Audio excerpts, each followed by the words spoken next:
What's up, everybody? It's your favorite original Deadpool's favorite nerd, and today we are looking at Deathstroke from Mezco One 12th line. On loan to me from Pinkerton If You're Nasty, from Enter the Realm of Collectors, a show on the Cool Table Network, and the man behind Crashbox Customs, and a dear friend of mine. A lot of accessories with this guy. Let's go ahead and get started.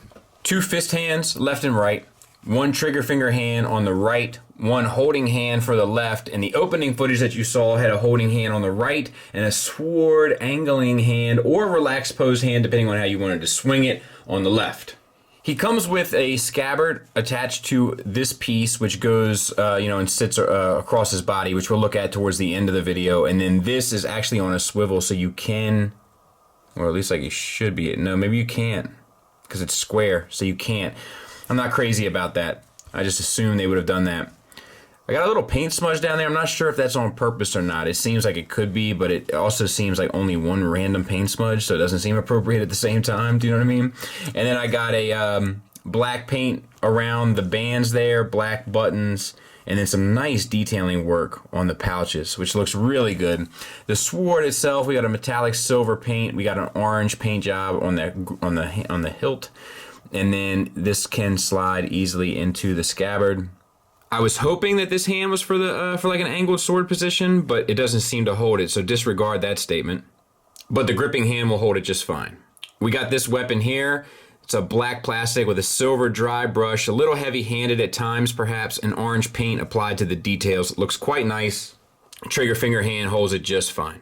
And of course, the pistol, a Glock type pistol. We got some silver paint and some silver dry brushing going on. Decent enough sculpt. It also comes with a clip. It's filled to the top, and I wonder if there's one in the hole because I'm actually not even a big fan of that song. I just like I like that part, and I like Nate Dogg. Rest in peace, Nate Dogg. And then the pistol does fit in the holster on the side of his hip, or thigh rather, and he holds it just fine.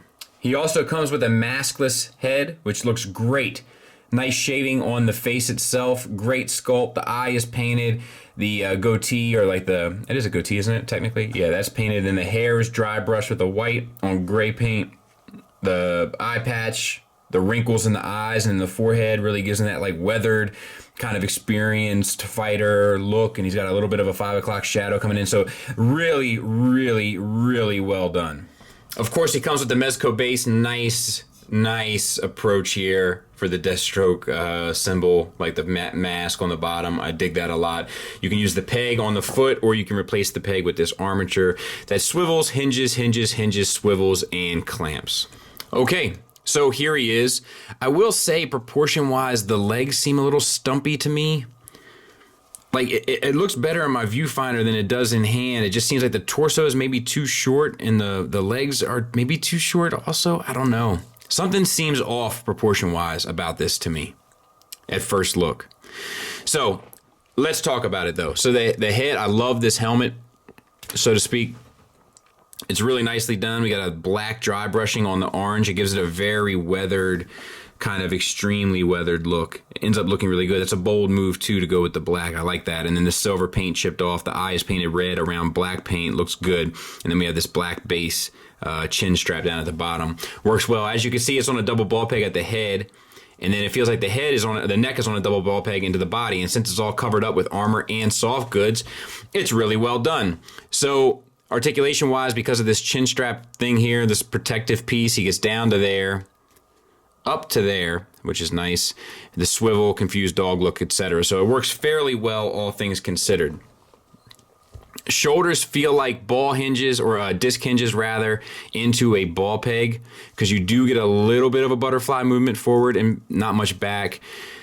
And you get, let's see if you can get this tucked up. You get out to about there, so not the greatest, but not the worst. And then even with the soft goods, you can get the arm at least straight out in front with a bicep swivel, so that's nice. Feels like a double jointed elbow. The soft goods for the shirt feel great. Like I like when they use this material specifically. It flexes well and it doesn't seem too ridiculous on this scale figure, which I dig.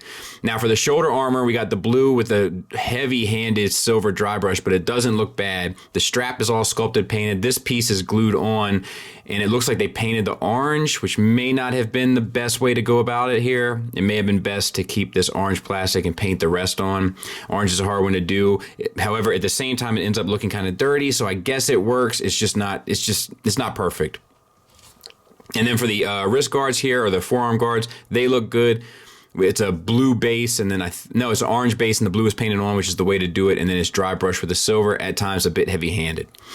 Ball hinges for the wrist. So you'll get the in out. They swivel at both sides, so you can get the in out or the up down. So that works well. I think I forget to say this. All the fingers on the Mafex stuff are like little soft, like plastic, which helps you grip the weapons and kind of get them in a good position and stuff. So I dig that. Also on the hands, we have the black base, and then the orange is painted on with some silver dry brushing. That looks fine. No real issue. Let's get that hand back on. All right. So for the chest, we have this floating piece here, which is strapped down into the belt piece here. So all this stuff is connected, including this silver plate there for body armor underneath these two pieces. The pouches are done beautifully. The body armor, the silver accents for scratches are a little heavy-handed, but they are that way throughout, a little heavy-handed. Like the scaling ends up looking off. But it's ultimately fine. It's not a big deal. It's just something that annoys me. So double ball peg, I think, from the chest into the abdomen. It's hard to tell underneath all this plastic and soft goods, but you still get a decent range, so that's what I'm going to guess it is. And then a single from the abdomen into the pelvis. As a result, you get the waist swivel, so that works well. You can lean them back to about there, so no issues. Forward to about there, so that all works pretty well. T-jointed ball joints for hips get you out to there. This piece is also connected to this thigh holster, which works just fine. It's loose enough where it'll travel up and down the leg as to get your poses as need be. Forward and back to an appropriate level, so no problems there. These pants are fine.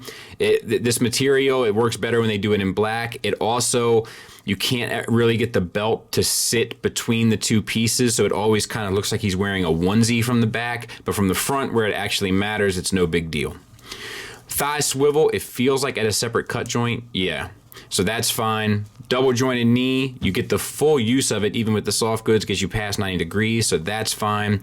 The boot armor is kind of done the same way. Once again, heavy-handed on the silver scratch marks, but I guess it's fine. A wash on the black leather straps, which are sculpted and painted. And then for the feet, I feel like it is a double ball peg. You had this little piece of armor here that I think is on a ball peg, so you can cover down on the joint, so that's nice. You get an ankle tilt down to there, up to there, and then a rocker. So articulation, even for all of his bulk and the soft goods, the articulation works really well. Some of the paint job and approach I'm not crazy about, but it is applied well. I'm just not crazy about the approach, but that's a stylistic choice.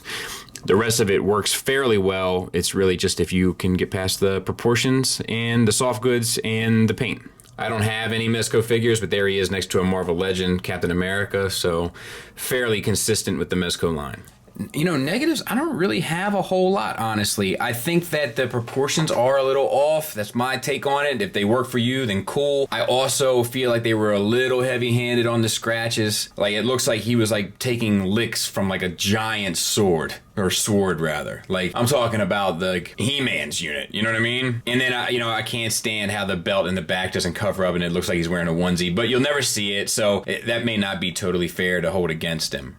The good news is there's a whole lot more good than bad here. The accessories are great. The articulation works really well given the soft goods and the bulky plastic that makes up the larger part of his body armor. I love the head sculpt on this maskless head, by the way. The presence is great. The materials feel good. All the stuff that's sculpted is sculpted beautifully, which is what makes me wish they just did sculpted toys. And even the things that bother me, like the paint and the proportions, don't bother me at all once you have him posed like this, standing in a strong and menacing stance. This one ends up being up there with some of my favorites from this line. Really well done and a strong recommend from me. Thanks for listening. Thanks for watching. Until next time, take care.